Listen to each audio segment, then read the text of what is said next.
My fellow Americans,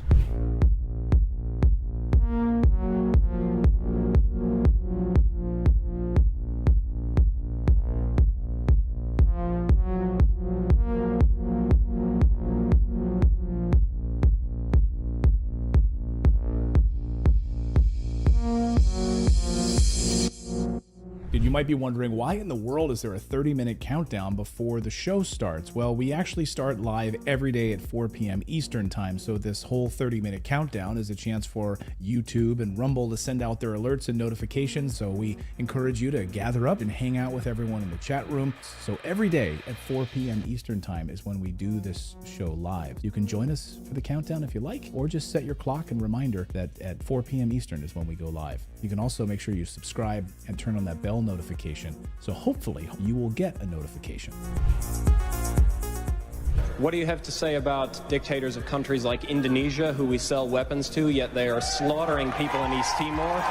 What do you have to say about Israel, who is slaughtering Palestinians, who impose martial law? What do you have to say about that? Those are our allies. Why do we sell weapons to these countries? Why do we support them? Why do we bomb Iraq when it commits similar problems?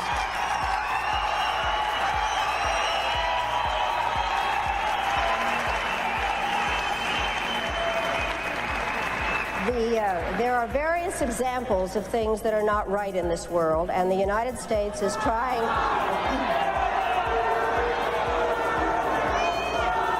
I really am surprised that people feel that it is necessary to defend the rights of Saddam Hussein, when what we ought to be thinking about is how to make sure that he does not use weapons of mass destruction.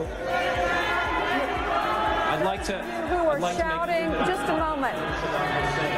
I'm not defending him in the least. What I am saying is that there needs to be consistent application of U.S. foreign policy. We cannot support people who are committing the same violations because they are political allies. That is not acceptable.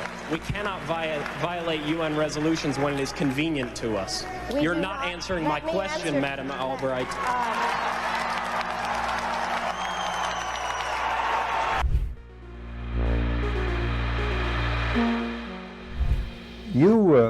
You briefed the press, did you not, when you were there? Well, I had several jobs. One of my jobs was that of analyst. I also was an interrogator and indeed briefed the press when we, the CIA, wanted to circulate disinformation on a particular issue. Disinformation is not necessarily a lie. It may be a half-truth.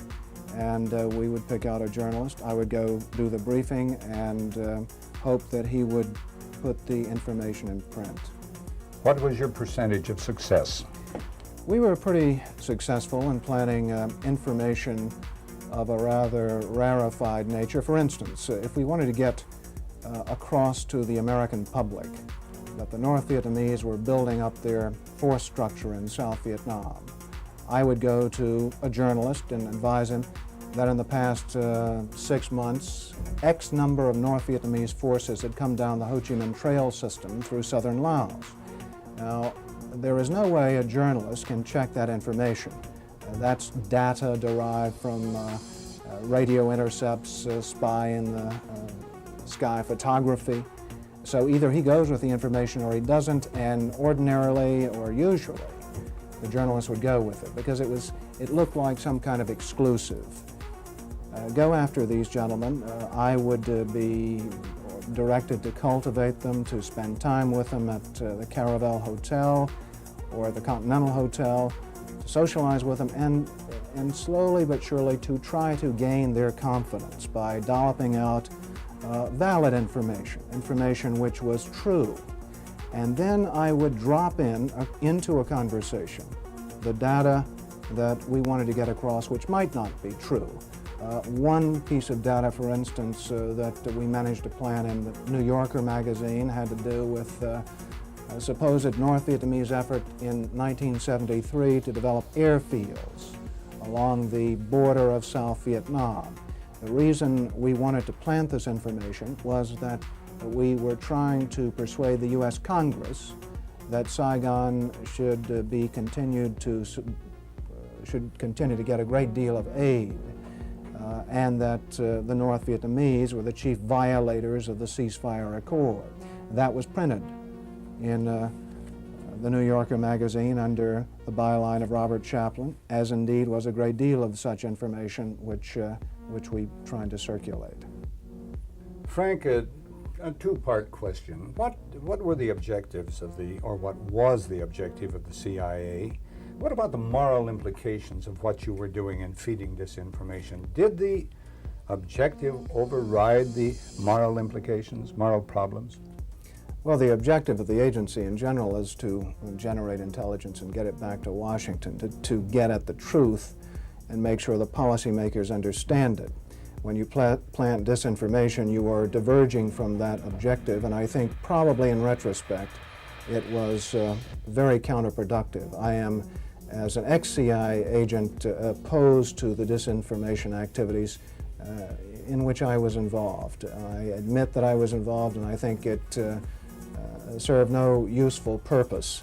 Propagandizing the American public or Congress is not the CIA's job. As to the morality of what the CIA was doing or that particular activity, the war was a very relative thing. It was a relativist environment, and morality seldom came into play when you were operating in the field. In my estimation, a CIA man should be amoral. That may sound pretty shocking to somebody, but what if my morality were that of a Nazi or agent, if you will? You wouldn't want me to be your intelligence officer. Keep the morals out of intelligence. Keep the truth in, and stay away from disinformation.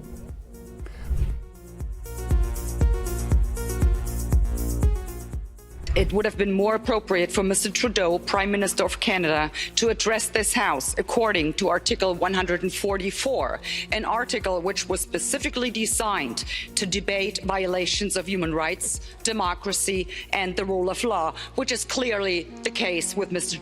Trudeau.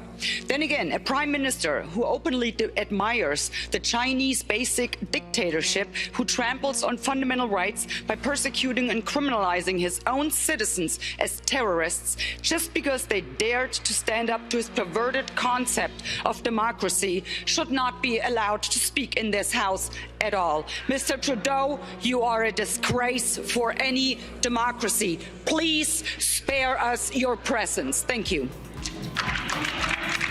And it might sound radical, colleagues, but the answer to war is not more war, it's peace. And peace isn't delivered by the barrel of a gun, it's delivered by diplomacy, by dialogue. You can wish away your continent's history, but we share a continent with Russia. We will sit down with Russia. There will be a negotiated peace, and this organisation should be promoting it earlier rather than delaying it and making sure that more Ukrainians die. Your feigning of sympathy rings hollow. It makes me sick, to be honest with you.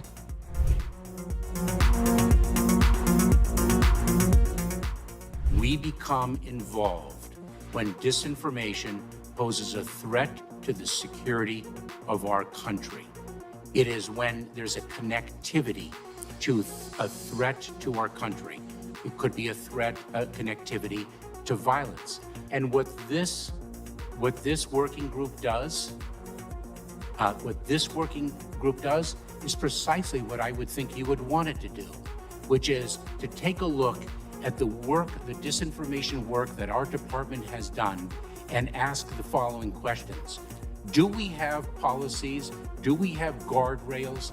Do we have Yeah, standards? but here's the to problem. ensure- We can't I mean, even this- agree. We can't even agree what disinformation is. This is- You well- can't even agree that it was disinformation, that the Russians fed information to the Steele dossier. If you can't agree to that, how are we ever going to come to an agreement on what is disinformation so you can police it on social media? Senator, I have 2 points, if I may finish.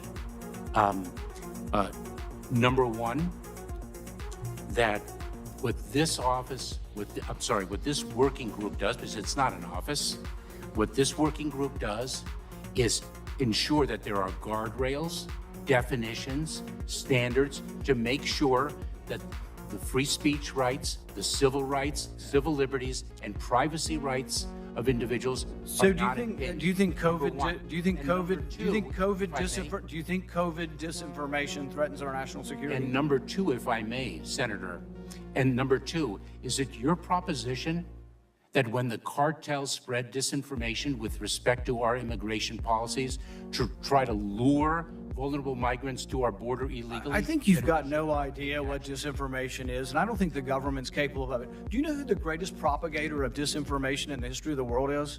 The U.S. government. Are you familiar with McNamara, the Pentagon Papers? Are you familiar with George W. Bush and the weapons of mass destruction? Are you familiar with Iran-Contra? I mean, think of all the debates and disputes we've had over the last 50 years in our country. We work them out by debating them. We don't work them out by the government being the arbiter. I don't want guardrails. I want you to have nothing to do with speech. You think we can't determine, speech by traffickers is disinformation? You think the American people are so stupid they need you to tell them what the truth is? You can't even admit what the truth is with the Steele dossier. I don't trust government to figure out what the truth is. Government is largely disseminating disinformation.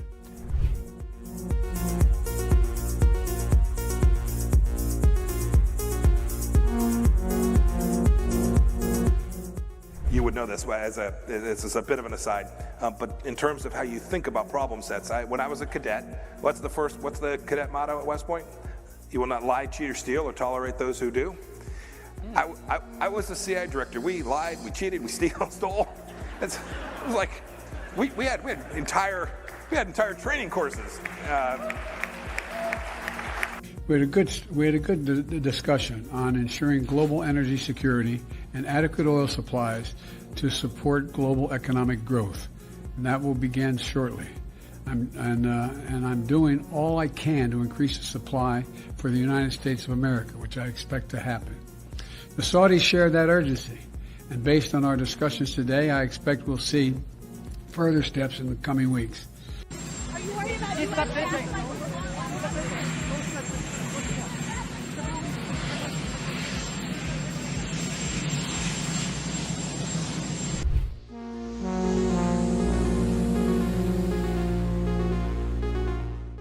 Hey everyone, just as a reminder, our show starts at 4 p.m. Eastern Time, just a few minutes from now, but I should remind you that we have a daily newsletter. It's totally free. Natalie and I work very hard on it every morning over a cup of coffee, putting the stories together that we think are important that the mainstream media is going to ignore. All you need to do is go to our website. It's just redacted.inc. Put in your email address. We won't ever sell your email to anybody. And then you'll receive a welcome email. And all you need to do is verify that email, and 7 a.m. Eastern Time is when we send out our daily newsletter. And it's about 5 or 10 minutes in length that you can read it over your cup of coffee. And like I said, we cover 4 or 5 of the big stories of the day, plus a couple of things you might have missed while you were sleeping. We try to have some fun with it, add a little humor into it. And again, it's a great way to start off your morning. But it's also a great way for us to stay connected with you as well, because we've been banned and blocked on some of these platforms before, where we haven't been allowed to post anything, not even a community post. So the only way for us to stay connected with you is through our newsletter. We were able to send out a newsletter and say, hey everyone, we're blocked for the next week, and let you know what was actually going on with our show. Anyway, go to redacted.inc and sign up for the free newsletter, and it'll be posted first thing in the morning over your cup of coffee.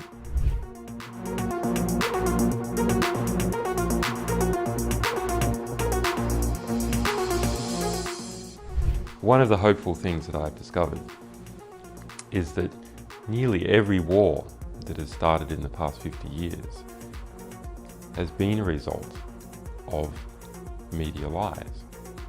The media could have stopped it if they had searched deep enough, if they hadn't reprinted government propaganda, they could have stopped it. But what does that mean? Well, that means basically populations don't like wars. And populations have to be fooled into wars.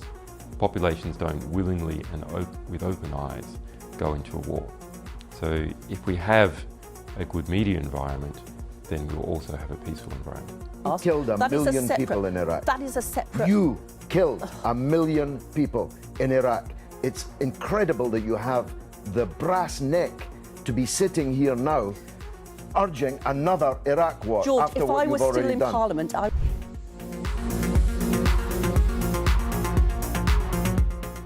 There can be no doubt that Saddam Hussein has biological weapons and the capability to rapidly produce more, many more. And he has the ability to dispense these lethal poisons and diseases in ways that can cause massive death and destruction. If biological weapons seem too terrible to contemplate, chemical weapons are equally chilling. UNMOVIC already laid out much of this, and it is documented for all of us to read in UNSCOM's 1999 report on the subject. If we consider just one category of missing weaponry, 6,500 bombs from the Iran-Iraq war, UNMOVIC says the amount of chemical agent in them would be on the order of 1,000 tons. These quantities of chemical weapons are now unaccounted for. Dr. Blick says, quipped that, quote, mustard gas is not marmalade. You are supposed to know what you did with it. We believe Saddam Hussein knows what he did with it, and he has not come clean with the international community. We have evidence these weapons existed. What we don't have is evidence from Iraq that they have been destroyed or where they are. That is what we are still waiting for.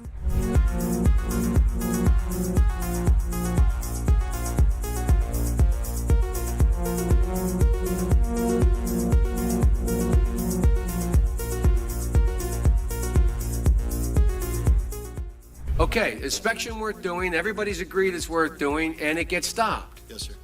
At that moment, we're an automatic pilot as far as you're concerned. Period. No ifs, ands, or buts. Now, I respect that.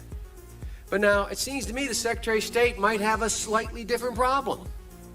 Secretary of State might be sitting there and saying, now look over there on that side. Now, I remember so-and-so and so-and-so and so-and-so, and the 12 people on this side, they're all the ones that said they didn't want to use force. Now, I'm going to have to go tell the president now that we should, or Secretary Cohen, unleash whatever it takes to get it done. And our military assessment is the same as the majors. The majors' assessment is, privately held but publicly acknowledged later, that airstrikes alone aren't going to do this. Saddam's not going to cave on this. So, now here's the deal. I recommended the president have at it and let the chips fall where they may. A reasonable position for the Secretary of Defense, the Secretary of State to take. But I respectfully suggest, Major, I respectfully suggest they have a responsibility slightly above your pay grade. Slightly above your pay grade. To decide whether or not to take the nation to war alone. Or to take the nation to war partway. Or to take the nation to war halfway. That's a real tough decision. That's why they get paid the big bucks. That's why they get the limos and you don't. I mean this sincerely. I'm not trying to be flip. Because I think, and that's why I said at the outset, the reason why I'm glad you did what you did, we should come to our milk. We should make a decision.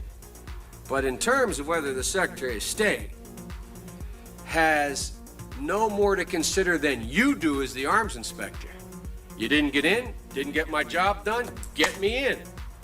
Period. You made the deal, right? That's the deal. A deal's a deal. Get me in. Scott Ritter, I'm ready to go. It's not how it works. Now, maybe it should work that way. But wouldn't you acknowledge that if you were President of the United States or the Secretary of State, you'd sit there and say, now, okay, old Scotty boy didn't get in. We said he should get in. We want him to get in. It's important that he does get in.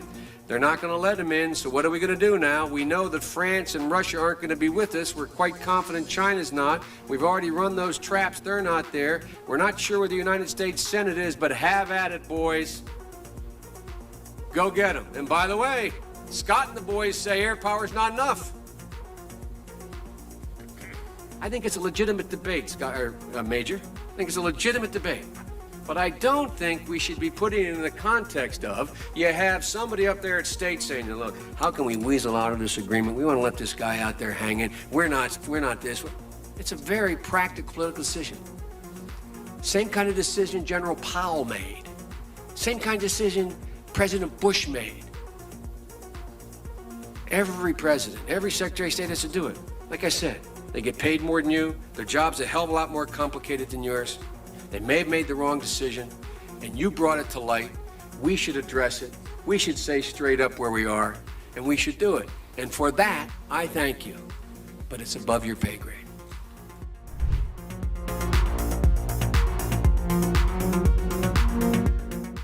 About 10 days after 9/11, I went through the Pentagon, and one of the generals called me, and he said, sir, you got to come in and talk to me a second. He says, we've made the decision we're going to war with Iraq. I said, we're going to war with Iraq? Why? He said, I don't know. He said, I guess they don't know what else to do. He said, I guess it's like we don't know what to do about terrorists, but we got a good military and we can take down governments. And he said, I guess if the only tool you have is a hammer, every problem has to look like a nail. So I came back to see him a few weeks later, and by that time we were bombing in Afghanistan. I said, are we still going to war with Iraq? And he said, oh, it's worse than that. He reached over on his desk, he picked up a piece of paper. He said, I just got this down from upstairs, meaning the Secretary of Defense's office today, and he said, this is a memo that describes how we're going to take out 7 countries in 5 years, starting with Iraq and then Syria, Lebanon, Libya, Somalia, Sudan, and finishing off Iran.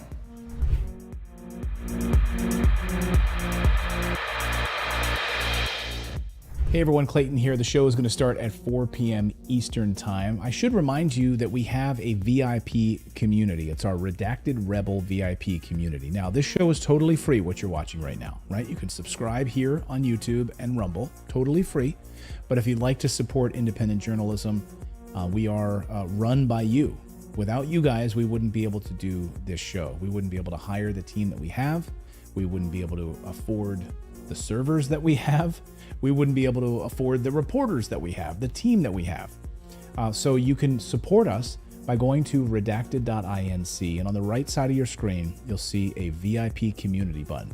Just click that, and for the price of a cup of coffee once a month, you can support us. We put out exclusive content, early interviews that no one else will see, live streams just for our VIP Rebel community. So again, it's totally free to watch this show, but if you do want to support independent journalism, we would really appreciate it. Come on over to redacted.inc, click on that community button, and decide if you want to sign up or not. It's totally up to you. We thank you. And meanwhile, the show will start in just a few moments at 4 p.m. Eastern Time.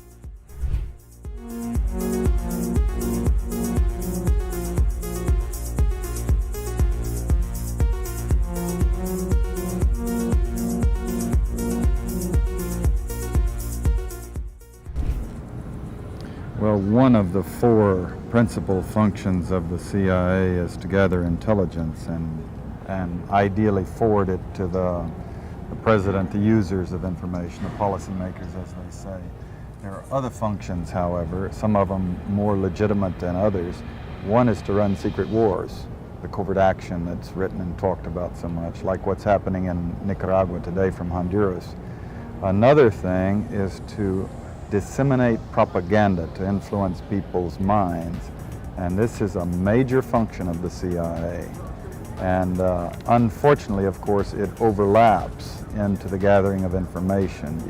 You have contact with a journalist, you will give him true stories, you'll get information from him, you'll also give him false stories. For example, in my war, the Angola war that I helped to manage, 1/3 of my staff was propaganda. Ironically, it's called covert action inside the CIA. Outside, that means the violent part. I had propagandists all over the world, principally in London, Kinshasa and Zambia. We would take stories which we would write and put them in the Zambia Time, and then pull them out and send them to a journalist on our payroll in Europe. But his cover story, you see, would be that he had gotten them from his stringer in Lusaka, who had gotten them from the Zambia Time. We had the complicity of the government of Zambia, Kenneth Kaunda, if you will, to put these false stories into his newspapers. But after that point, the journalists, Reuters and AFP, the management was not witting of it. Now, our contact man in Europe was, and we pumped just dozens of stories about Cuban atrocities, Cuban rapists.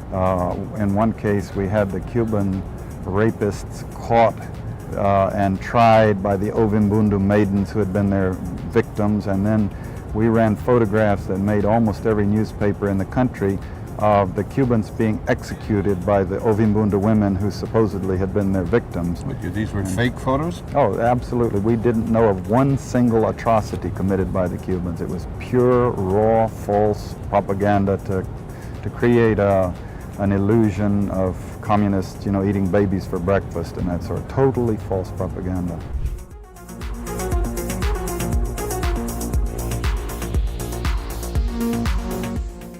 The only reason that I'm allowed to ask you this question is because today the federal court ruled that the government doesn't have the right to determine who is or is not a journalist. This is the second election in a row that the court had to overturn your government. Do you still insist on being able to make that decision, and why? First of all, questions around accreditation were handled by the press gallery and the consortium of networks who have strong perspectives on quality journalism and the important information that is shared with Canadians. The reality is organizations like yours that continue to spread misinformation and disinformation on the science around vaccines, around how we're going to actually get through this pandemic and be there for each other and keep our kids safe, is part of why we're seeing such unfortunate anger and lack of understanding of basic science. And quite frankly, I won't call it a media organization, your group of individuals need to take accountability for some of the polarization that we're seeing in this country. And I think Canadians are cluing into the fact that there is a really important decision we take about the kind of country we want to see. And I salute all extraordinary, hardworking journalists that put science and facts at the heart of what they do and ask me tough questions every day, but make sure that they are educating and informing Canadians from a broad range of perspectives, which is the last thing that you guys do.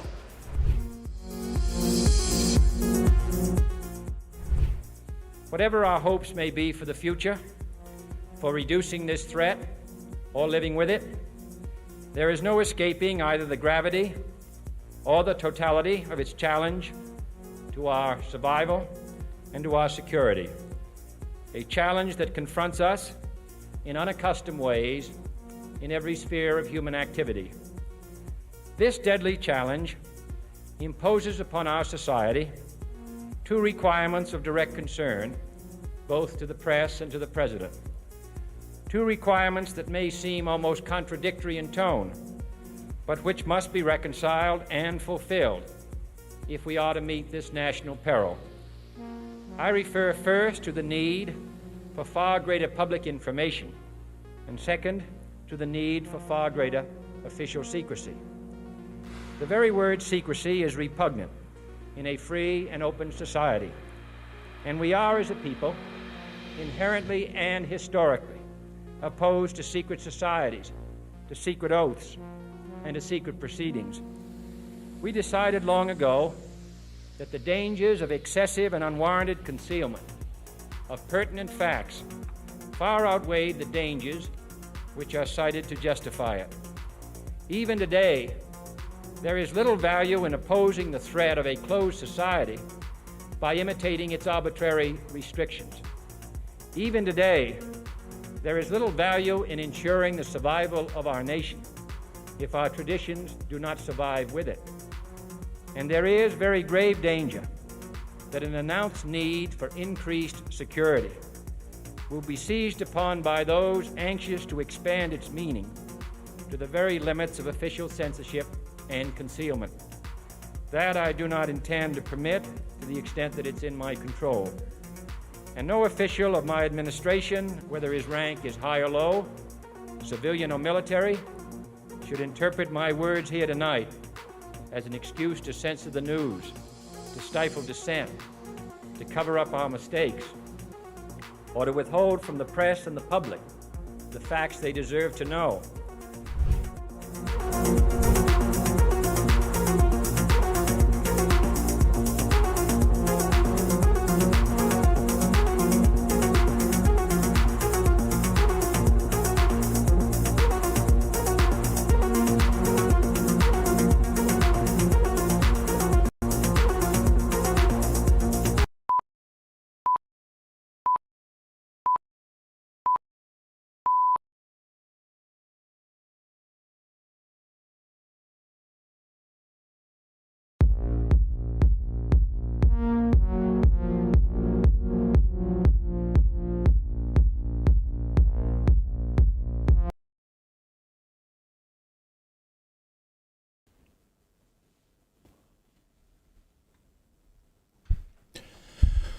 Welcome, everybody, into Redacted on this Wednesday. I'm Clayton Morris. I'm Natalie Morris. So glad to have you here. On this show, we cover the news, cover the stories that the mainstream media largely ignores. We try to cut through the propaganda, and we are not funded by billionaires, so we get to tell the truth here. We are user-supported, so you guys support us, joining us live at 4 p.m. Eastern Time, and then we try to navigate through all of this big pile of garbage, this clown world that we're currently living in. So this was an amazing moment. One of the stories we're going to cover tonight was Ukraine admitting on television what is actually happening in the war. And then that television network decided to pull down the interview and hide that it ever even happened. This is how the deep state operates. We're going to talk to ex-CIA analyst Larry Johnson about what this means for the war. What does the future portend for this conflict? And we're also going to look at 9/11. So the 9/11 attacks. We have some really unbelievable news on the 9/11 attacks. We might actually start to get some answers because a family has now been able to move forward with an inquest in the United Kingdom. The Attorney General in the United Kingdom came back and said, yes, we're going to actually allow this to move forward. So what answers will we get? The controlled demolition of the towers? Will we find out that information? We will get to that tonight. Plus, we're going to take a look at the new Novavax COVID vaccine that was approved by the FDA today. Clayton, would you like to take a guess? How many clinical trials were done? If I was a betting man, I would say 0. 0. How many animal trials were done? Did they use like 6 mice? 0. 0 animals. 0 clinical trials. Sign We're going to tell me you up. exactly why the FDA decided that that was a great idea.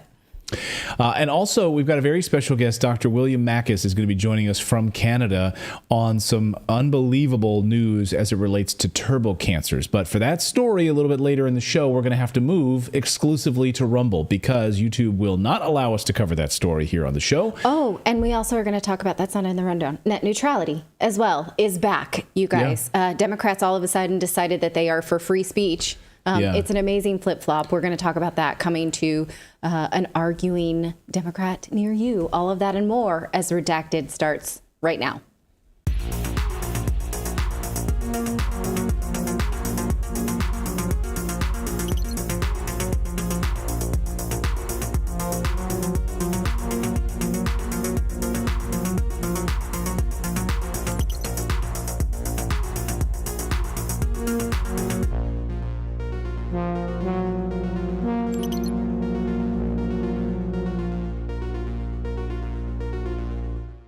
Welcome in, everyone. So glad to have you all here on this Wednesday. Thank you guys so much for joining us. Let us know from around the world where you are finding us tonight. I always love seeing the furthest locations from us or, you know, the most unique locations. It doesn't have to be unique. I guess I love seeing Louisiana. I saw Cameroon the other night, Iceland, South Africa.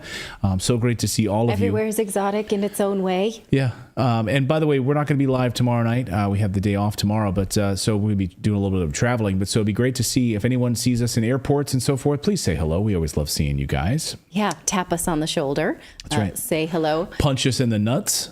Don't say in front of our kids, like someone did, how are you still alive for telling all this truth? So you can whisper it to us, but my mother-in-law didn't like hearing that last time. I loved it. I was like, hey, nice to meet you in London. And our children and our mother-in-law and Clayton's mom were like, what? Yeah, we were all together. He said, I don't know, I love your show. He said, how are you still alive with the all the truth that you guys do on the show? And I was like, I don't know. Well, but, let's all knock on wood. Can you knock hopefully on wood at your house too, please? We would appreciate that.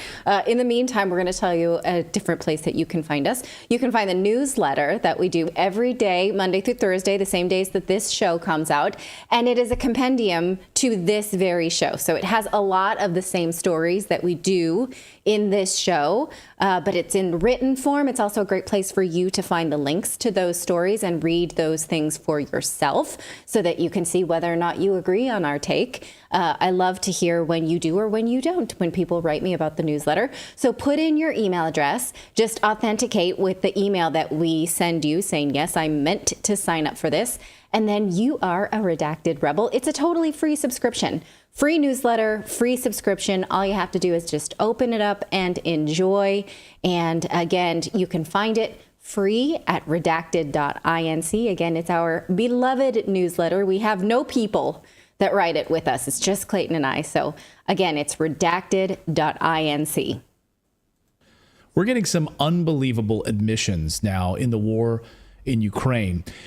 First from the Ukrainian side and also from reports of captured Ukrainian soldiers high on some kind of drugs that are, I guess, propelling them on the front lines to do things they wouldn't otherwise do, according to reports. But we're also getting now reports from the Ukrainian side, unbelievable admission about where this war is going from a member of Ukrainian's own parliament. Now, this interview was featured on Sky News. Sky News has now deleted this interview. Was it something she said? Listen. It's the latest situation. The counteroffensive is going as planned. Is it going as planned? Well, as much as we can have it going as planned with the amount of weapons and the quality of the ammunition that we're getting. The steadier the deliveries and the bigger the deliveries of the armaments for Ukraine, the faster the counteroffensive can go. That's the problem is you've regained, what, less than 1% of the ground that you lost before the invasion? Unfortunately, that is the case. And you only have like another month to go before? Another month or so before the cold and the winter settles in, before we can before we will have to actually pause until the springtime. And this is the sad news for us, and I think not just for us, but all the countries that are supporting Ukraine right now. Is that continuing? Because I get the impression, I'm certainly told, that there is you're having to try harder and harder to get aid specifically from Europe and other Western countries. It is getting harder and harder because Russia is winning the battle of a protracted conflict today. So they are winning? In terms of protracted conflict strategies that they're trying to impose on Ukraine and the world, unfortunately, we have to say that they are gaining the upper hand yet again.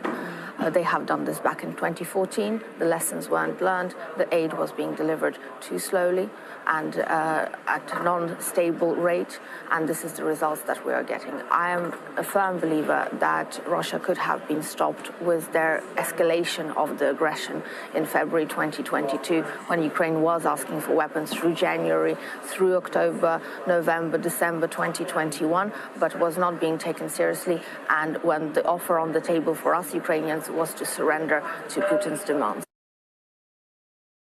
So Ukraine is running out of time, they're running out of weapons, they're running out of personnel. And we wanted to bring in ex-CIA analyst Larry Johnson, who follows this all very closely, to dive into this. Larry, a couple of big things I want to cover with you today. But first, I just want to get your response to what this woman, Leslie, has said about the truth about what's happening in Ukraine right now. They're admitting Russia's winning. Yeah, well, it's evident if anybody's just been paying attention. Look at social media. Social media is the one thing that no government in the world can completely, fully control. They can try to shut it down. So when you go to social media, you see row upon row upon row of Ukrainian flags fluttering over freshly dug graves. Thousands of these. You don't see that in Russia. Right. So right there, it tells you right away that the casualties are in Ukraine. The average age of the soldier fighting on the front lines for Ukraine is 40 years old. That means you may have one or two who are 17 or 18, but you got a lot more who are over the age of 40. That speaks to a manpower loss. Just put the losses in context. Right now, it's estimated that Ukraine has lost over 500,000 men killed in action. Wow. During World War II, the British, the United Kingdom, its entire killed in action in both Europe, Africa, and the Pacific was 345,000. That was after 6 years of war. So we need to understand that what's unfolding right now in Ukraine is unbelievable carnage.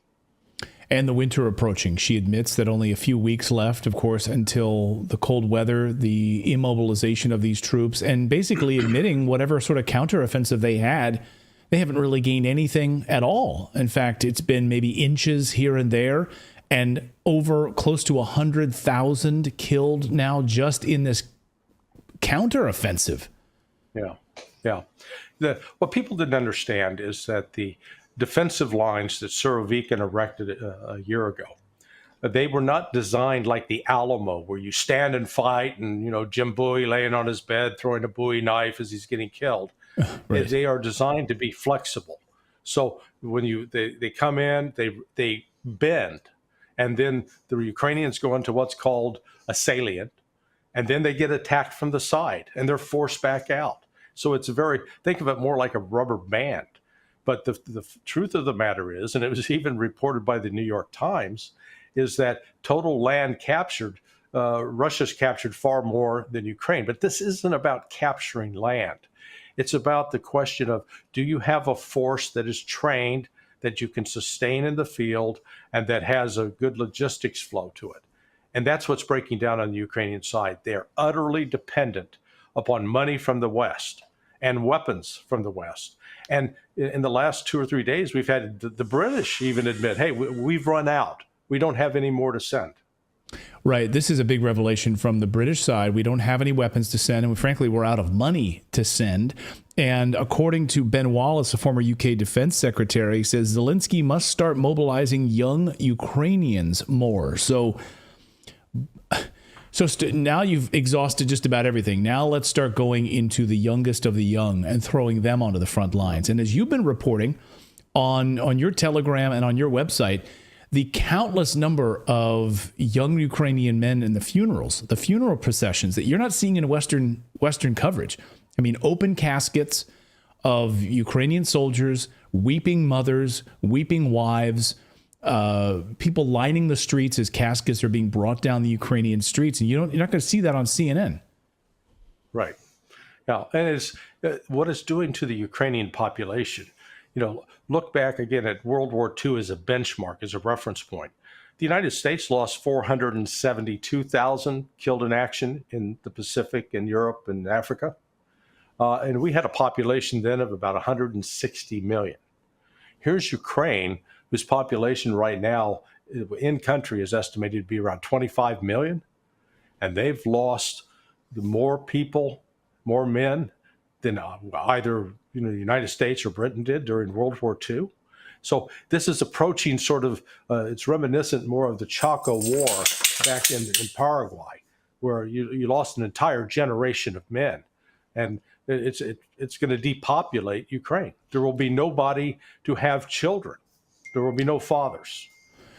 What about, you've been covering this as well, and we wanted to talk about the drugs that are being used. Can you speak about this with these soldiers and the reports of this? Well, this comes from a Russian correspondent. Goes by his name is Marat, and I was conversing with him yesterday, and he says, what kind of drugs could these guys be using? And he says they're picking up these prisoners, and they're just whacked out of their minds. And he says they actually go through withdrawal. He says some of them it takes up to a week. And he says, but the effect of the drug is it takes away any reservation about putting themselves at risk. Now, I know in the early days when Delta Force and SEAL Team 6 were first set up in the United States, there were drugs that were given to these soldiers either to help them go to sleep or to keep them awake. And so that's 40 years ago. So I am willing to guess that in the last 40 years, there's been some medical research. In fact, there were a lot of DARPA labs there in Ukraine. And if they were doing medical research, biological research into drugs that you can give to people that will eliminate any inhibition about putting their lives at risk and turn them into sort of super soldiers, I think that's what we may be seeing here, because this was not a piece of propaganda. He wasn't trying to feed me a story. He was legitimately puzzled by it. He says, we've never seen anything like this. It's unbelievable. So then after they're captured or after they're surrendering, I mean, do we even know if these are surrendered soldiers or captured? Because if they're on these drugs, the chances of them surrendering are probably, I don't know, maybe slim to none, but that's just my conjecture, Yeah, these are captured. These are ones that are capturing on the front lines. And the situation has turned, it's really so dire for the Ukrainians, because if you're wounded and you've been shot or you've caught some fragments, if you can walk out or if you can move yourself, then you can probably get medical care. But there are reports that soldiers that have been wounded are having to pay bribes to get themselves taken back to a medical aid station on the Ukrainian side. So the morale on the Ukrainian side is just suffering some really significant setbacks. Can you also talk about the soldiers and the reports that you've had? This has been fascinating to see the lack of armored personnel carriers, the lack of armored vehicles, and so forth. And now Ukrainian soldiers being forced to go on foot and or bicycle to attack the Russians. What do we know about that? Yeah, there's one video that's popped up on social media, on Telegram. And this guy's got a bicycle with a bunch of landmines strapped to it, and he's moving them forward along a dirt road. The reality is the armored vehicles are a target, and Ukraine doesn't have any way to protect them. In a normal conventional army, if it was functioning properly, there would be some air cover, fixed-wing aircraft, helicopters. There would be some mobile artillery so that they could at least lay down a field of fire as these guys would move forward. Well, they don't have that. That's not happening. And the Russians, on the other hand, have ample amounts of artillery ammunition. They've got the fixed-wing aircraft. They've got the helicopters. And so they're able to just devastate anybody in an armored vehicle or a tank. So they've come up, their solution is to try to infiltrate guys in on foot. I don't know if you've ever carried a box of ammunition, but a box of .308 ammunition weighs over 40 pounds. Yeah, it's very heavy. And you will shoot through that if you load that up in any kind of automatic weapon. You will go through that in a period of about 15 minutes. So just the amount of weight you have to carry, putting soldiers in this position, makes their combat ineffective. And you're forgetting about, what about the food? What about the water? Right. Water itself is heavy. Go fill up a couple of gallon jugs of water and walk around with those. Well, How much water do you think a guy on the front line needs? So these very practical considerations, the thing that touting, well, hey, they're walking in on foot, that's a great strategy. That's ridiculous.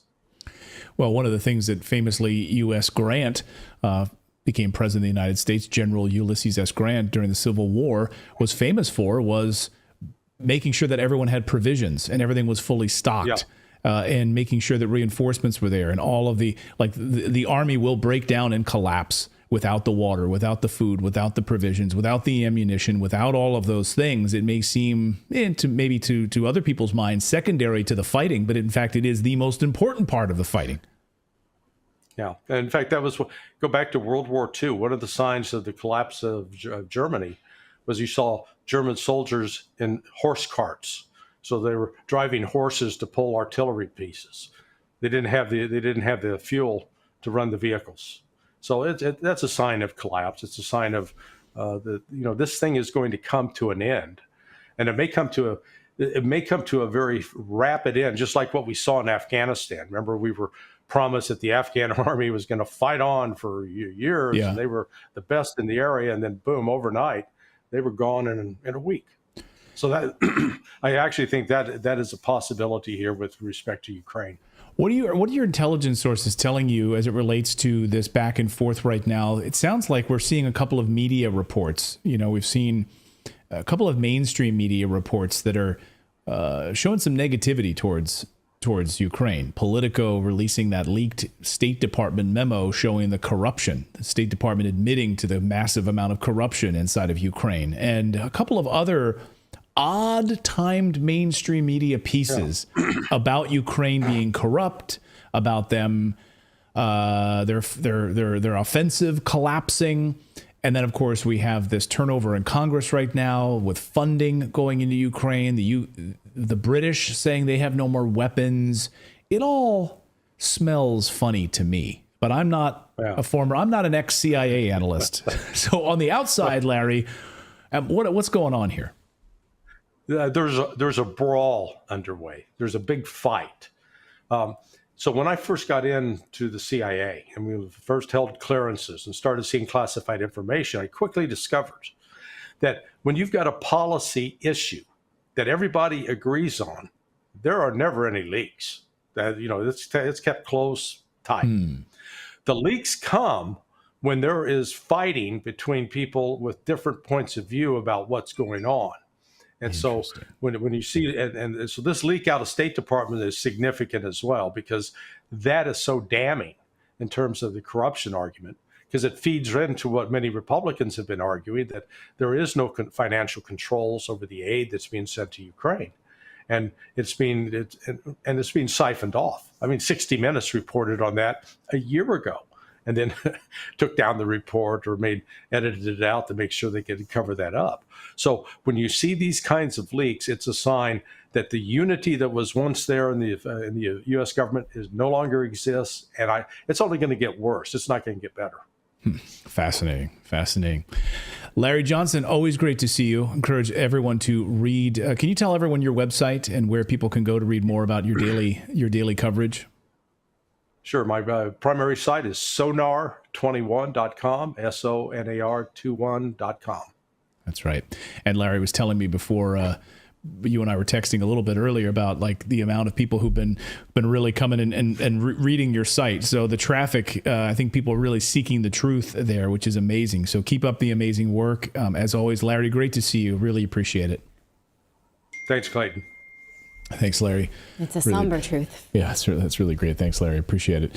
And it's one of those things where Larry's website being hit by so many people coming there, which is great. People seeking the truth and looking for answers. So our thanks to Larry for taking some time out and talking with us. But this is unbelievable. You have this admission from Ukraine on television, and then Sky News makes it disappear. Like, oops, we can't have you saying that. Yeah. Oh, you just admitted the truth live on television? Can delete from the website. It reminds me of when Fox News did that with Bret Baier interviewing Zelensky about the Azov battalion.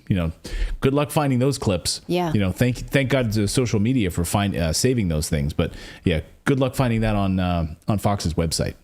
Right. You won't find it. Well, we have more news to get to. Coming up, we're going to talk about new revelations about 9/11 and possible opportunity for answers out of a new litigation. We're also going to talk about the latest COVID vaccine that was approved by the FDA by Novavax and how little they know about it. They willingly say that. We're going to take a look at that.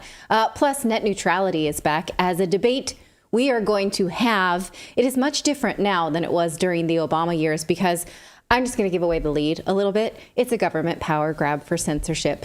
I'm going to make that case. I don't think I'm going to have to persuade you all that hard, but it is written out in black and white, and we're going to look at that as well. Yeah, that's right. So we're going to get to all of that and more, but first, we want to tell you about our friends over at Bank on Yourself, because do you know the whole max out your IRA or 401k is usually a ruse to convince you to invest in the stock market with the government as your partner. So, those commercials you see on NFL Sunday, this is pretty much a lie. It's propaganda. They're telling you that if you risk your life savings in a Wall Street casino, that's a secure investment for the future. Yet studies show that the average American who follows that advice will outlive their savings by 10 years because the usual withdrawal amount, the average person withdraws about $90K at full retirement. Well, you can't live on $90K for 10 years for the whole rest of your life. You're going to have some other plan. That's why Bank on Yourself is a better way to grow and protect your hard-earned money. This retirement plan alternative has never had a losing year in over 160 years because it is guaranteed predictable growth and retirement income. With Bank on Yourself, your plan doesn't go backwards when the markets tumble. Your principal and growth are locked in. You get tax-free retirement income. You'll know what your tax rate is. When you retire, it will be zero under current tax law, which protects you from the coming tax tsunami. Because the government just wants to spend our money, they need to tax you in order to do that. Paycheck employees are the lowest hanging fruit for them to get their hands on. So right now, you need to make sure that you are banking for your tax rate at retirement. And in a Bank on Yourself plan, it will be zero. So if you want guaranteed, predictable annual growth, control of your money, and tax-free retirement, then go to bankonyourself.com/redacted, and you'll get a free report with the proven retirement plan alternative that banks and Wall Street are desperately hoping you never hear about. Just go to bankonyourself.com/redacted for your free report. That's bankonyourself.com/redacted. Well, a major breakthrough now in one family's mission to finally get answers around the 9/11 attacks. And how did their son die on that day? Jeff Campbell.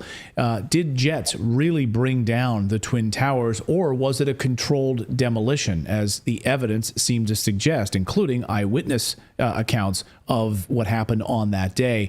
We had Matt Campbell on the show a number of months ago, the brother of Jeff Campbell, who has been fighting to get answers about what happened to their son from the UK. And now we have some major possible good news in this, in the search for answers. Ted Walter is the co-founder of the International Center for 9/11 Studies. He's been dedicating his life to getting answers for the families of the victims of 9/11. And Ted joins us now with a pretty big breakthrough, I think, in this case. Ted, can you kind of set the stage for us, the email that you received, you and the Campbell family received, in trying to get answers about this inquest?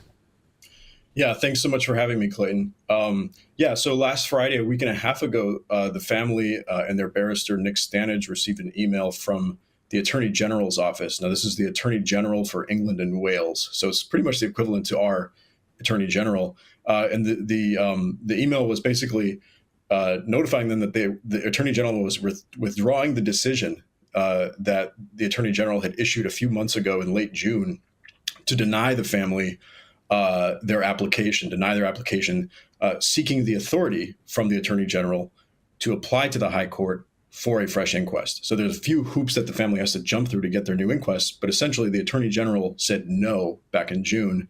And then the family wrote a letter to the Attorney General early September 11th, actually, saying that they would seek judicial review. Essentially, they would appeal the Attorney General's decision, and they laid out all of their reasons why the Attorney General's decision was totally unlawful and irrational. And the family didn't know how the Attorney General was going to respond to that. They were prepared to file their documents on September 26th.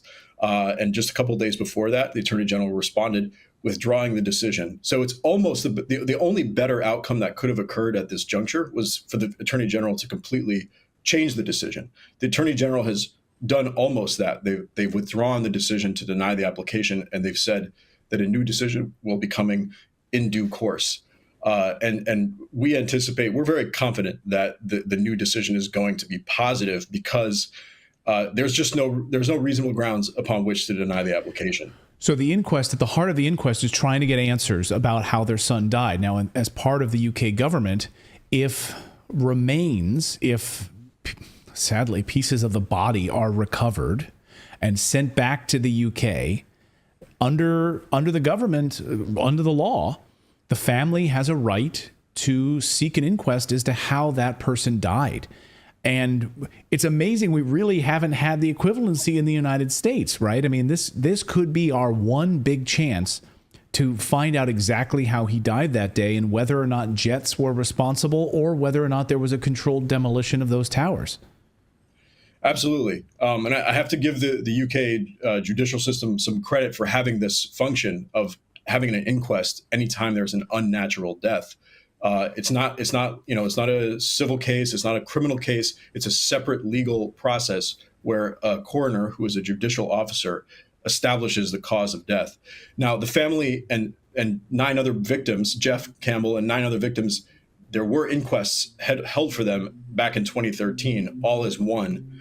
And the conclusion, which is what the family is challenging, is that the impact of the airplane, in Jeff's case, the North Tower, Flight 11 into the North Tower, caused the tower's collapse at 10:28 a.m. That's what it says in the official conclusion, the cause of death for Jeff. So that's what the family is challenging. And their grounds for challenging that are very strong. First of all, they have new evidence, thousands of pages of evidence that was not considered at the first inquest. So that is one ground for reopening it. And it's not the Attorney General's decision, place to decide whether that evidence is compelling or how compelling it is. If there's even a remote possibility that the new evidence could change the original conclusion, a new inquest must be held if the family wants it. Secondly, they're challenging that the coroner in 2013 actually didn't investigate or even consider the causation between of how the building collapsed. There was absolutely no discussion of it during the inquest, and yet she wrote that into the official conclusion. So that's sort of an open and shut case. That's another grounds for challenging this insufficiency of inquiry. So when the family got the decision back from the Attorney General, I mean, this is a slam dunk case, and the decision in June, which the family had to wait almost 2 years for, was completely unlawful. It did not apply the correct legal tests that I just described, and it made irrational statements like the eyewitness and scientific evidence of controlled demolition would not have an impact or any bearing on the original verdict. And that's, I think, as you pointed out when you were talking to Matt, it's ridiculous. Yeah. Right. So wait a minute. It wouldn't have any bearing on the original ruling. So now we have all this evidence that it was a controlled demolition. All of the thousands of pages of documents and evidence have come out now. And that wouldn't have any bearing on the fact that the buildings probably would never have gone down if it wasn't for the controlled demolition of the buildings, right? As you've covered on our show, fires in large skyscrapers have never in the history of skyscrapers brought a building down. Fires, just a simple fire, which is what happened after the planes crashed into the towers. A controlled demolition is arguably the only reason that those towers came down. That's a huge piece of this puzzle. Yep. Yeah, it is. And the decision was it was mind-boggling. And I think a lot of supporters in the 9/11 community sort of thought, well, of course, that was always the way it was going to go, right? The Attorney General is going to deny their application. But in reality, the Attorney General doesn't have any discretion. They're supposed to apply a simple legal test to the application that the family submitted 2 years ago, and they failed to do that. And the fact that they withdrew their decision, which our barrister, Nick Stanage, has advised, is extremely rare. I mean, he's never heard of a case of where the Attorney General has withdrawn the decision before undergoing judicial review, is an indication of just how weak their decision was. Why do you think they reversed their decision? I mean, it was a pretty crazy decision in the first place, and we were all. I mean, I think everyone who was following the story was pretty dejected by it. Oh, here we go. Maybe our one chance of getting answers, we just hit a wall now. Why do you think they reversed course? Well, the simple answer is that their decision is not defensible. And if it had gone to judicial review, it would have been struck down. And so, and they, maybe didn't feel like fighting a fight that they knew they were going to lose. That would take months, if not years. And that would also cost a lot. And so in British law, there's a possibility where if the Campbell family had eventually won their case, and we had gone through months or years of litigation, that the Attorney General would have had to reimburse the Campbell family for their costs, which could total tens of thousands or even hundreds of thousands of dollars. So the Attorney General was like, you know what, let's not do this. Let's withdraw this decision. We know that we're going to lose. And we don't see any way that, there's a possibility. Who knows? I think your viewers may say, be rightly skeptical of the authorities anywhere in the UK or in the US, what have you, and say, oh, well, they got some other trick up their sleeve. We really don't think that there's any way that they can, have a viable argument for why this application should not go forward. And so we're confident. And if they do, we will go through the process that we were already about to initiate of seeking judicial review and eventually winning in a court of law. But let's hope we don't have to go there. And we should have a decision within a couple months. So after the decision in a couple of months, we go through the review process. Then what? We actually have an inquest. And can you? Before I'll get you out of here on that question. What does the inquest look like? How long could the inquest take? And will it be impartial, or are we just waiting for the inevitable whitewashing of it, and they're going to sweep it back under the rug once again during the inquest? Yeah, really good questions. So the next step, if the Attorney General grants her authority for the Campbell family to apply to the High Court for a fresh inquest, is that the Campbell family will do that. There's one more hoop to jump through, which is the High Court. The High Court historically has always ruled the way that the Attorney General has ruled. So there's not much doubt that that would be successful.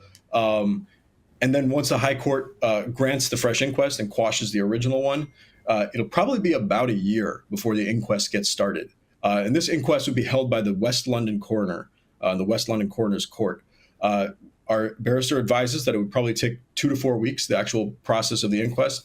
And we will be in court. Matt Campbell and his family, the barrister, members of my organization, International Center for 9/11 Justice, will be in court making the case that these buildings were brought down by controlled demolition. And we, Nick, our barrister, he's an assistant coroner, right? So he actually serves as a coroner himself. And so he understands this system very well. He's quite confident that we're going to get an objective assessment of the evidence, unbiased, fact-based assessment. And we will make sure of that. Now, we want the coroner to bring in the National Institute of Standards and Technology. We would love for the coroner to look at all of the evidence, look at all of the arguments, and realize that the evidence is overwhelming that it was controlled demolition. So that's the process that we're looking at happening a year and a half from now.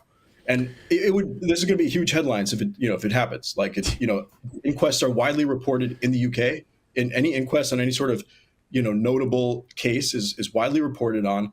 And of course, this is going to, if we are successful, and we are optimistic, this will galvanize, we think, many dozens, hundreds, even thousands of 9/11 family members to also seek the truth and seek justice.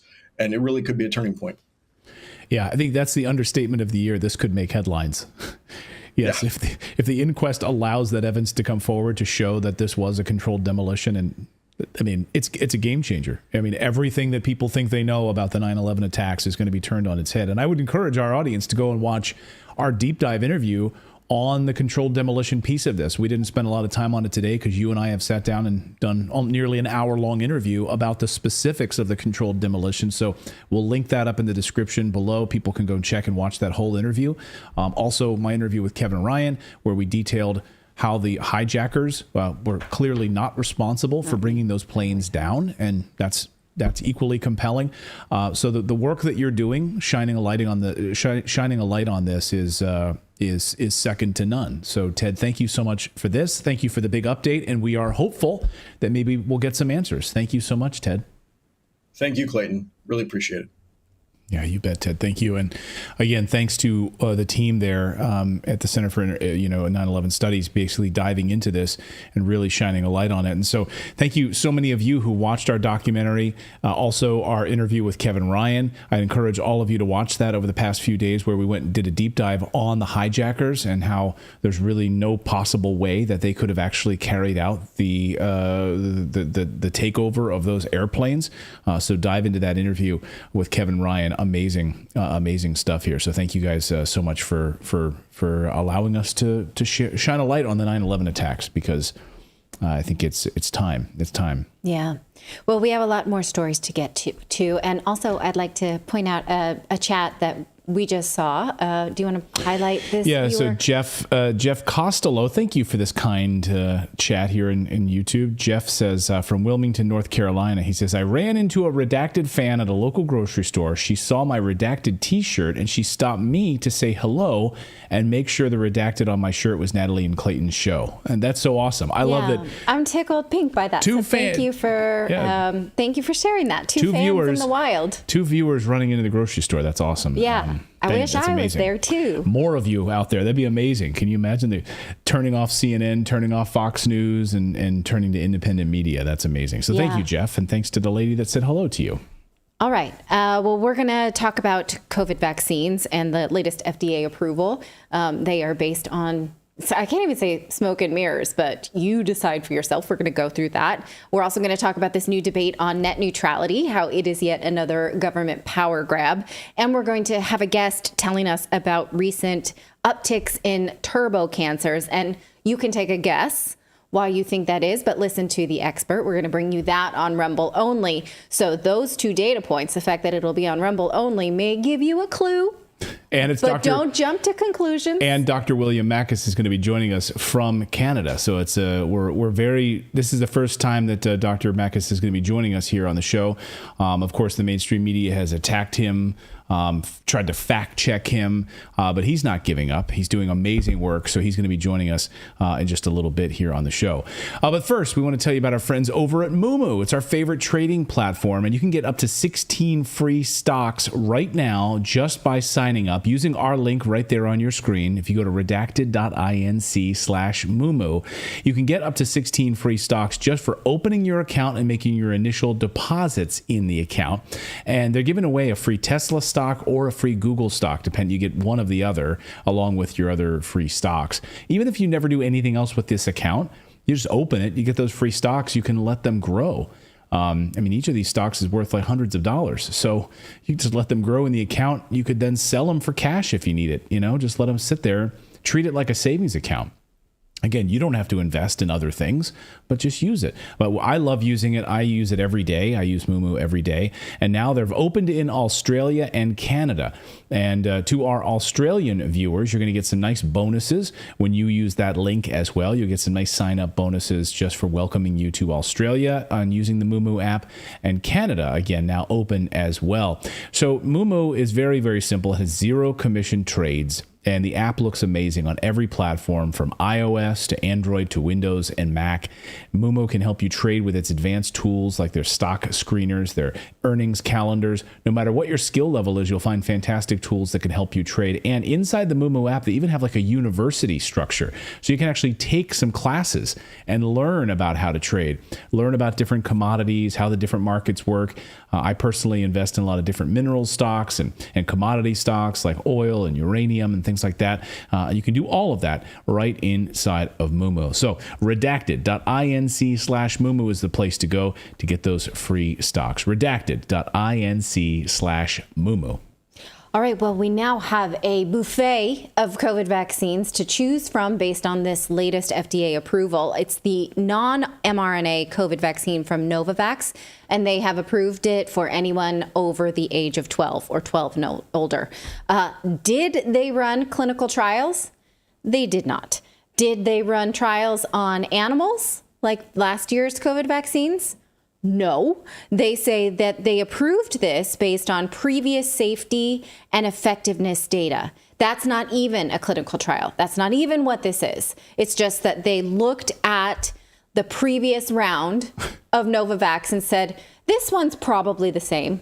It's not. It's not at all the same. The previous one was 2 doses. This one's only 1. Isn't there a law against that? Like if I wanted to come out with my own thing. No. Like, hey guys, tonight on Redacted, I've come up with my own shot. I'm going to do that tonight, and I mix some stuff up, and I think it's safe based on other data that I read. You guys want to try it? That's actually more common than you think, but the Pfizer and the Moderna vaccine was approved with the very same method. We showed you that when that was approved in September. What they did was they evaluated the data from the rollout of the first COVID vaccine and said, This one's probably the same. Approved. They had no clinical trials for this one. So as I was thinking about that, I want to talk more about what this vaccine, what they at least tell us, what they're admitting to. But I was thinking about all of the new pharmaceuticals that we've covered in the last, let's say, 6 months that have been approved based on either emergency use authorization or fast track or something that they call priority review, meaning they speed it to market. So I went through just the ones we've talked about recently. Now, here's a short list that I made. So Arexvy was the RSV vaccine for 65 and over. They gave that priority review. They did do some clinical trials, but they did not show us them in totality. You may remember we talked about this. Beyfortus was the RSV shot. It's not a vaccine for babies. They fast-tracked it. They also did clinical trials, but they never gave us the data from that clinical trials. You may remember that we talked about this. It only said not available. Zurzuvae, the postpartum depression pill, that flows off was the tongue. Also fast-tracked, did not do clinical trials. The COVID vaccine from Pfizer and Moderna was given emergency use authorization, no clinical trials. And the COVID vaccine Novavax, now emergency use authorization, no clinical trials. So how, and they're getting emergency use authorization for this one? Also, this still, one also, what emergency? Well, that's a great question, Clayton. They explain it in their letter to Novavax. Take a look here at what they say. They said, we have determined that there is a public health emergency or a significant potential for a public health emergency. So when you're asking why are we doing this, it's like, it could be serious, so we're going to rush it. Well, it also could be unsafe. We're making that calculation for you. Like the vaccine could have some problems. We're choosing not to study it because there's a potential. There's a potential for an emergency. Yes, there's a public health emergency. So then under that authorization, every year then they could lay claim to flu shots and all of that stuff, right? I mean, yes. This could just be a permanent emergency. And this is like emergency use powers for these guys, the same way that Biden is holding on to emergency wartime powers. Right. Absolutely right. So, and you have to ask yourself, is this now how we approve fast tracks now so that everything can get a fast track and nothing then has to have clinical trials by that rationale, right? Why would you ever do a clinical trial knowing that, think about the RSV injectable. They were giving it to pregnant women and it was causing them to go into preterm labor and killing the babies. And so they're like, well, we have to stop that. They still don't have that one out yet because they had that happening. Think about if they could make the case for emergency use, then they would only know that these preterm babies were dying based on what they call it phase 4 of the clinical trials, which means it's data that we're going to get to this more. It's data that they collect when they've already released it to market. So let's go back to this one that we're talking about. Where were we? Potential. Okay, so let's talk about the Novavax vaccine. How does the FDA know that it is safe and effective? They don't. Here is from the Novavax fact sheet that comes with the vaccine. It says clinical trials results and supporting data. Now that's misleading because they had no clinical trials. They're just saying this is based on the effectiveness of the previous Novavax COVID-19 vaccine, the original monovalent, and then the Omicron BA.1 and the monovalent Omicron BA.5. So they don't have any for this current recipe. They don't think they need it. They made a new shot. This one is single dose. It's not a double dose like the last one. But again, they're just like probably the same. Again, this is hardly apples to apples, given that this one is only one vaccine. Also, the Novavax vaccine that we're talking about now is updated to include the Omicron strain XBB.1.5. Well, you may remember that, was it Jimmy Kimmel? One of the Jimmys, the late night talk show, did that like XBB.1.5? Oh, that was Jimmy Fallon. Okay, yeah. Yes, that guy. Well, he did that stupid thing, and then that was a long time ago. What's the other guy who the Late Show with Stephen Colbert did the vaccine dance? Yeah, with the giant... So you may remember that is a lame joke it's long since past its lifetime because XBB.1.5 is not very prevalent at all in the United States. Look at the CDC tracker. It's hard to see here where XBB.1.5 is. I highlighted it here. It says that it represents a 1.1% of all COVID cases right now. And so if I sort of scroll over it, and let's just look at that in a bar graph, how much that is. We'll go to the next one. This green here, not that one. Yes, see the green is XBB.1.5. It's not very prevalent at all. So EG5 is the dominant strain right now. Why would you get an untested vaccine for a dying out strain that is no longer even prevalent? Because it's an emergency. For the potential. It's a potential emergency. Potentially, yes. So it's not effective. It's a non-zero probability. Yeah. It's an emergency. Go grab it. Now, what are the risks? According to Novavax, one of the risks is that it doesn't work or it lowers your immunity. Look at their list of potential risks, maybe allergic reactions. Now, to be clear, yeah, this is Novavax's own documents. This is their vaccine fact sheet. It says, limitations of vaccine effectiveness, that it just may not protect all vaccine recipients. That's number 5. Like, it may just not work on you. That's one of them. Also, look at number 5.4, altered immunocompetence, like it may lower your immunity. Don't we take these to increase our immunity? I thought that was the point, but maybe I'm missing the point. Also, of course, myocarditis and pericarditis. Interesting, though, that those things are listed and have been observed in Novavax, because that makes me think that the myocarditis reaction is less related to mRNA technology and more related to something in these vaccines commonality, because this is not, remember, it's not an mRNA technology vaccine. They also had, in the original study of the original vaccine, they had several people who had cardiomyopathy and cardiac failure, many of them hospitalized. So we learned recently from a study in Europe that participants can be screened for heart inflammation after COVID vaccines by testing the troponin in their bloods. And if you see it, if you see high markers, you think, oh, that person has some heart inflammation, you better not exercise or exert yourself in the next 2 weeks, and we'll test it again. And if you're better, then you're all good. So we have the technology to protect people from being harmed by this myocarditis, but we lack the inspiration to do so because we think just putting it on the fact sheet is enough. We just don't do it. And lastly, are they effective? Meaning, do they protect against severe COVID, hospitalization, and death? Well, we can't possibly know that if they weren't tried, but the original vaccine trial shows some reduction in reported COVID cases and hospitalizations following this vaccine. But given that we know how overreported COVID cases were and how the CDC bases its idea of success of the vaccine based on rates of patients on ventilators, we just can't say that right now. Nobody really can. So we've seen during the pandemic that sometimes the FDA is giving this emergency use authorization to a drug, and then they do the clinical trials after. That's what happened last fall when we got the boosters in the fall of 2021. They said, well, we only tested it on 8 mice, but we are continuing to do tests. We are running clinical trials now. They started at the same time that they started rolling out the vaccine. I don't know if you remember that. It was a whole year ago. They don't seem to have a plan to do that this year.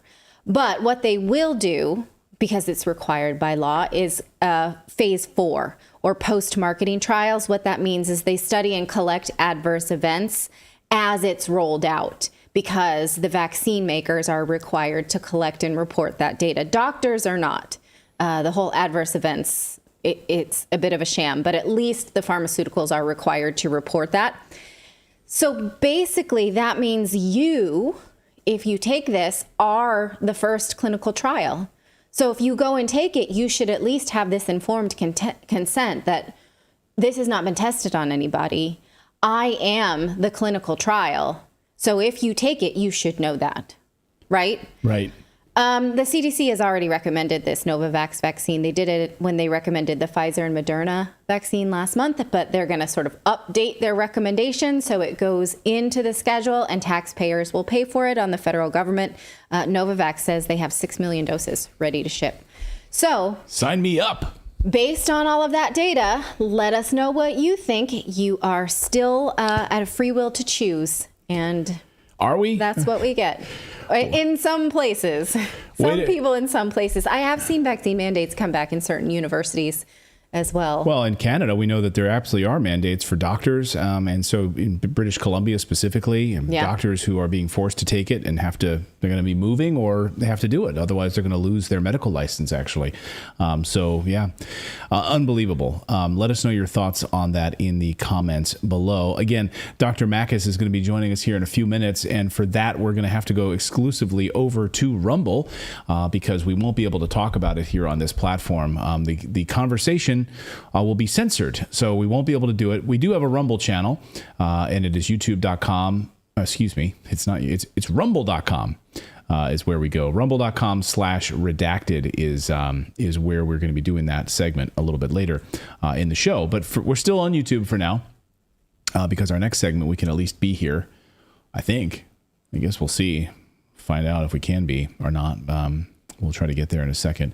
But first, let's tell you about our friends over at Lear Capital. I don't know if you saw yesterday, but holy smokes, in one day, the United States government added almost a $300 billion debt to the bottom $33 trillion in debt. Unbelievable numbers that the U.S. government just added. Why? Well, Social Security checks went out. That was one big reason why. But the United States government is on a downward spiral, a debt spiral. And no wonder there's a huge fight in Congress over, how much money can we give to Ukraine? We can keep the government open. Can we also fund the war in Ukraine? We can't really take care of people back home in the United States, but let's give money to Ukraine. Anyway, our friends over at Lear Capital can help you get up and running and protected against this crazy inflationary environment right now, investing in gold and silver. And you can get your free gold and silver investor guide just by going to their website, learredacted.com. And guess what? You can receive up to $15,000 in free bonus metals with a qualified purchase. And Lear is fantastic. They will basically help you get set up with purchasing precious metals, or converting part of your IRA or your 401k into a gold and silver IRA. And you can call Lear Capital on their 1-800 number, which is great, and they love to talk to you on the phone. Go to 1-800-613-3557. And even if you've got like $1,000 in savings or a few $100s and you're thinking, okay, should I convert some of that into a hard asset like gold coins, silver coins, and you can store it off-site in storage, or you can keep it in a safe that you control. We like to make sure that we keep it off-site in our purchases of silver. Natalie and I just bought a new round of silver because of the prices right now. Very, very affordable for silver. Anyway, they will help you through that whole process. So call them today, 1-800-613-3557, or go to the website learredacted.com and get your free gold and silver investor guide and see if it's a good fit for you, and they will take care of you. They are fantastic. So our thanks to Lear Capital for supporting what we do here. And so here's, just show you, we got these the other day. These are just some of the silver. This is fine silver. Let me pull it out.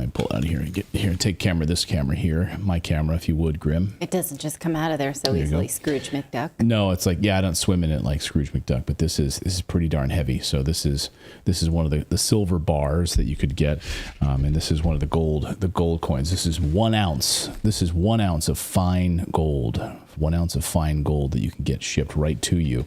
So that's what Lear Capital can do. They will send that right to you, all protected and taken care of. So thanks to Lear. All right. Well, the federal government is trying to. Sorry. Let me take that again. Take two.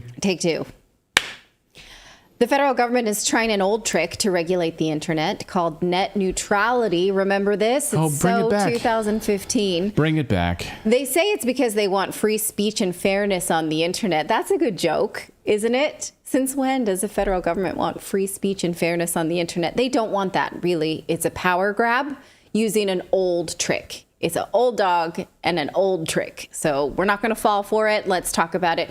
Now, I remember, covering this a lot when I was a tech reporter with CNET, and I was like, oh, net neutrality, it's kind of boring. But it's not now, because it's back in a way that's just so transparent of a power grab. And we have seen that without net neutrality, the terrible warnings that, sort of leftist Democrats had warned about did not come to fruition.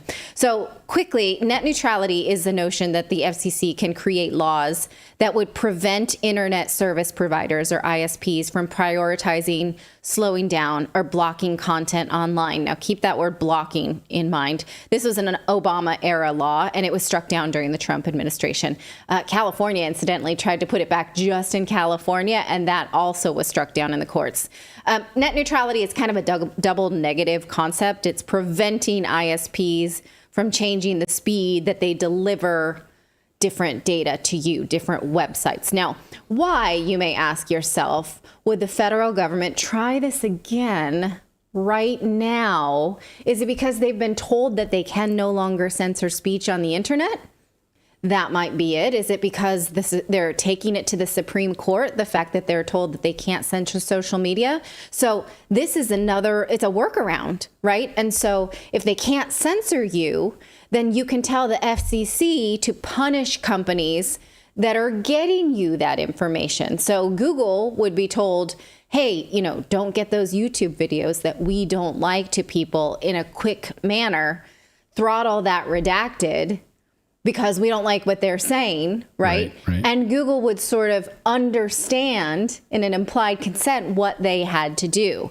Now, here is some of the old warnings that Democrats were crying bloody murder, that this would ruin the internet once and for all when it was taken out of commission by President Trump. Here, a few oldies but goodies that the Free Beacon found. This one from NBC said that when we removed net neutrality, it would marginalize LGBTQ people because their corner of the internet would be slowed down. Boy, did that not age well. Right. That's exactly the opposite of what happened. Since the end of net neutrality, the internet has become more LGBTQ. That community has not been regulated to a dark corner anywhere. They are hot and heavy everywhere. It's certainly everywhere. Not less. It's the opposite, exactly. It's the opposite, yeah. If you speak out and you have any comments on that, you will be blocked and banned and taken off the internet. Yes, yeah. So that didn't come to fruition. Those LGBTQ groups that were worried about not being able to reach each other on the internet with the end of net neutrality. No, that didn't happen. Most of the opposition was about, what you wouldn't see on the internet. That's what Democrats were saying. They were saying they wanted free speech. Well, now Democrats are on the totally other side. So I wonder how they're going to argue for net neutrality when net neutrality is really about free speech, when they hate free speech. I don't know how they're going to be able to make that leap. Here's Bernie Sanders warning about net neutrality back in 2017. Watch. A disastrous decision. It will impact every American. It will give huge advantages to big corporations over small businesses, to big media companies over smaller media outlets. We've got to do everything we can to defeat this thing in the courts and defeat it legislatively. Okay. Al Franken spoke about it. He said that it would destroy free speech. Again, remember, Democrats once said they were all for free speech. It's hard to believe, but listen, he said it. Everyone except these ISPs benefits from an open internet. That's the only people who benefit from it. Are Comcast and Verizon and AT&T. That's it. It's like a handful of companies. And not only is this about business, and it is about business and innovation, it's also about freedom of speech. Yes!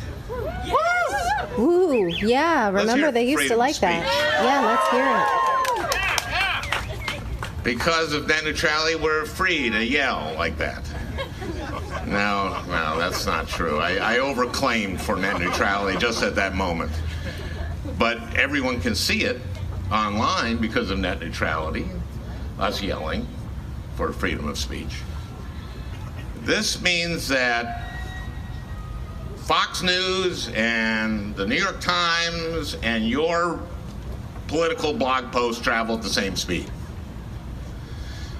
The last thing we need is a few mega corporations controlling information. Okay, wow. Only that's exactly what we have now, and Democrats like that. They do want a few whatever that means, corporations controlling speech and content for your safety. They want that. So how can they argue for net neutrality and then also stand against free speech? It's going to be really hard for them to make that case if they want to, if we really want to have this fight again. Social media companies do control information at the behest of the government. So do we want to allow them equal access after this nefarious censorship that they practiced during the pandemic? Well, here's what the FCC wants, this plan put forward by Jessica Rosenworcel. She's saying that here is her notice to reinstate net neutrality because she said it will give them the authority necessary to safeguard the open internet, advance national security, and protect public safety. Okay, that's where I am out. We know now that when you get a federal government and allow them the power for public safety, that's not usually how they use it unless they're a judicial branch. The FCC is not. The Wall Street Journal even spoke out against this, saying that this is like taking us back to the 1930s because broadband providers under these rules wouldn't know what practices are forbidden until the FCC knocked on their door to find them. Well, what do you think they would do that for? For content they don't like. Clearly, that's what we've seen them do anyway. Then the rest of the industry would just be on notice. Like, well, don't do what they did. They got in trouble. What did they get in trouble for? We don't know, but they got a spanking. And so the Wall Street Journal says this regulation saves the FCC the trouble of conducting a formal rulemaking with notice and comment because they're not really laying out what they don't want you to do. They'll just punish you when they see they don't like it. And then they would decide which data delivery that they don't like, not based on rules again, but whether or not they could call a plan discriminatory, right? Oh, you didn't let Joe Schmo's blog through at the same speed as you let through this COVID misinformation, so you're going to be in trouble.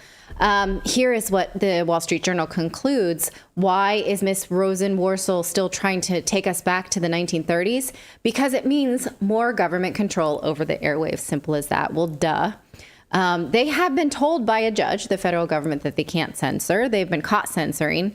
So it does seem now that even though they're fighting for their right to censor us, they're also going to fight for the right for those things to be delivered in a timely manner to the internet. And then you just push the brakes on things that you don't like. That seems to me the plan. Let me know if you think that we're wrong. It's not at all surprising, but can they do this? Here's an interesting take from Reason.com saying that there is reason to believe that they can't and that this won't stand up in court because of the precedence of this West Virginia versus the EPA decision, where the court relied on the so-called major questions doctrine to make it more difficult for agencies to expand their power. So it does seem that this would probably apply to net neutrality and it would again not survive a Supreme Court encounter. But who would be there to challenge it in court? Most likely big tech, the same way they did challenge net neutrality 10 years ago.